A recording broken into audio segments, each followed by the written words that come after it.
Well, welcome back.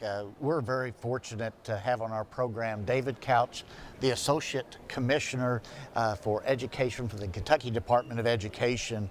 And under David's leadership, our schools are more wired. We have technology that's available to us that doesn't happen in a lot of other states, and it's a credit to David's leadership. David is from the mountains too, and it's great when you see someone with his intellect and energy and skills to do so well statewide. And so he's from Johnson County, but his father played on the famous 1956 Clark Creek basketball team, right. and that. And then, of course, you had a distinction of being a good athlete yourself, playing under Coach K when you were there at West Point, right. tennis. So we're really pleased to have you on the program. But tell us about this event. I mean, you get a chance to know something about all the school districts throughout the state. So what's going on here that might be a little bit exceptional? Well, you know, when you put on an event like this, the amount of work and energy it takes to coordinate something like this, I greatly appreciate, because at the state level, I run something called the Student Technology Leadership Program State Championship. We had it in Rupp Arena on Friday. And actually, some of those projects I see here, the regional competition is actually for Eastern Kentucky is held here. But the amount of growth you've had, even from last year to this year, is pretty phenomenal. And the quality of the sessions that you have and just the walk-around projects you can take a look at are phenomenal to see. It's one of those things, and I struggle with it also at the state level, is to try to get people here just to see it, and you would go, wow. This is one of those ones where you walk around, you go, wow, and just great things are occurring, and you just can step in on any session. You've made it real easy here for you to step in on any kind of session and listen to it. But the other thing I find very impressive is all this being recorded. So for folks that couldn't make it, and I think that is unusual when you have a conference like that. Typically, they're worried about attendance and getting everybody here. And your attendance was great here.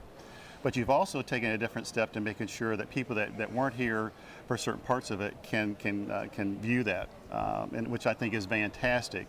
And that's going to have benefits down the line for in the classrooms across Kentucky. But this is a first-class operation. It's fun for me, having grown up here, having seen what you are doing and the depth that you're doing it in and the way that you're doing it in. You're doing all those in the right kind of way for the right kind of reasons. And it's fun. It's always been fun to be part of KVEC.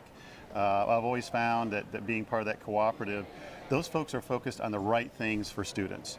That is their main thing, and you can get involved with some other things that take up the time, but I find their intentions are good.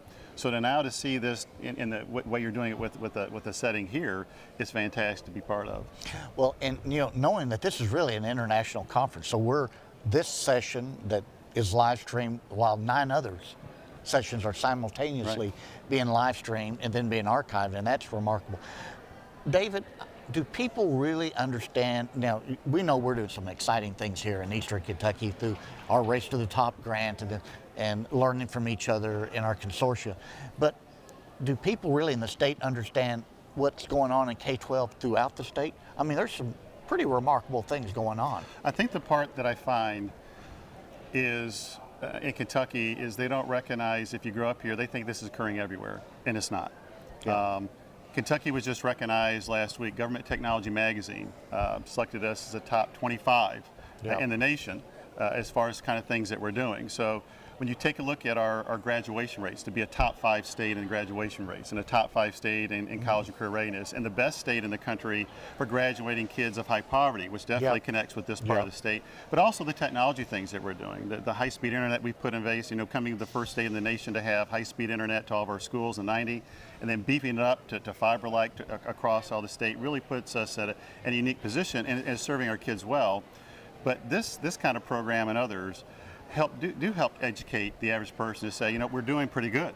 In fact, when I gave my opening at the Student Technology Leadership Program State Championship on Friday, I opened up for the students to say, if you're doing well in Kentucky, that puts you in good standing. You'll be competitive in the nation, and we take a back seat to no one. So it's been fun to be part of the Kentucky Education Reform Act that came in the early 90s, to see where we were then and to see where we are now. And just 2 years ago, being ranked as a top 10 state in the quality of education by Education Week magazine. I don't think the average Kentuckian understands, is aware of that, and is aware of that climb and the good things we're doing. And it'll just take time, and programs like this will get it out there along with what our graduates are doing. And Yeah. when you have, kids, and definitely here in Eastern Kentucky, where they're winning Governor Cups Yeah. consecutively, and they're going to the international level Yeah. and doing very well there. I think people get a feeling of Kentucky's, taking care of some business. Can we get better? Absolutely. And I think that's always part of this, as I see in sessions like this. Are there things we can fine tune? But we are not where we were at 25 years ago, that's for sure. We're in a great position to take that next leap forward, and definitely this event is something that can help us do that. And David, I'm glad you mentioned about the amazing technology, the investments, and the wise use of resources that the Department of Ed was able to happen to get high-speed internet to all of our schools. There's been a lot of talk about broadband throughout the region and all that, which is going to be important, but it's in the schools. But the value of the SOAR initiative and the broadband project will be, then these students are learning some remarkable things. So once they go home, and we have the opportunities for 24/7 learning, that will allow those students to be able to do more whenever they're away from our schools. When it's been fun to be part of the Reform Act since the beginning, because I thought it was really an effort to change our standing educationally and therefore economically. Yeah. So when I knew those first links went in, an internet to communities, to the school systems, really that was the first high speed to any part of the community. Yeah. And that happened in the 90s. And then we connected all the schools, and then we've done it. So the school systems, we've been doing this quite some time. Yeah. But obviously it needs to be bigger than that. Yeah. The service, as important as the technology, internet services are to anything Yeah. that we do today. So definitely supportive of trying to make sure that experience when they go home is solid Yeah. as well. Yeah, and of course, you have that high-speed internet, and so then that allows us, for instance, where we had the largest rollout of next-generation classroom technology in history just less than 2 years ago, in a 6-week period, where in 99 schools we have the big 70-inch Mondo boards, interactive computers, and all that, so the teachers and students can be a part of the world. And more importantly, or as important, is that we can be connected regionally. So those 99 schools can be talking together, seeing each other. So Well, and you can remember your time as a student. I think any time that anybody learns is if it's an engaging experience, you're more likely to be interested in learning. And if it's project-based, you're trying to solve some project as a group, you're more likely to learn some Yeah. academic content through that process. And definitely, I think technology can help out with that. The other balance we have with technology is make sure they're good digital citizens Yeah. while being immersed in this technology. Well, I know a lot of parents are concerned about that, and therefore legislators. And so Kentucky was the first state to come up with a digital driver's license. And so we have probably around 83% of our school districts that across the district, they require all their students and teachers to get a digital driver's license, which means if they use it inappropriately, the driver's license is suspended for a period of time until they can show they can be good users of that again. So I think technology can really enhance the learning experience, really enhance communications, as you're saying. Yeah. But at the same time, that I think we have a need and obligation to make sure they're good digital citizens. So when they leave Yeah. our K-12 school system, they use it appropriately when they leave, and also while they're in it. yeah, yeah. Well, David, thank you so much for everything that you're doing, and thank you for being on our program. Absolutely. Appreciate it. Love to be on.